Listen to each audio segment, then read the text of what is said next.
সবার মুমিনপাড়া আবার বোমাবাজি আহত 4-5 জন 4 থেকে 5 জন। বোমাবাজি না, ওখানে বোম বানানো হচ্ছিল।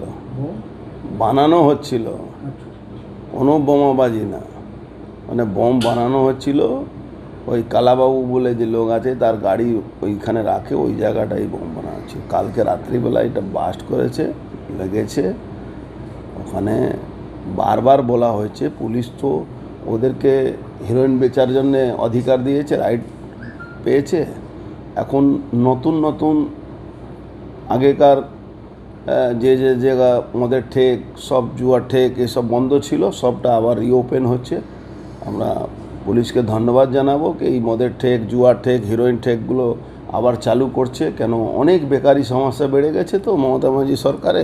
এই বেকারি সমস্যা থেকে বাঁচার জন্যে মমতা ব্যানার্জি পুলিশ এখন সব জায়গা এই আর্মসগুলো রিকভারি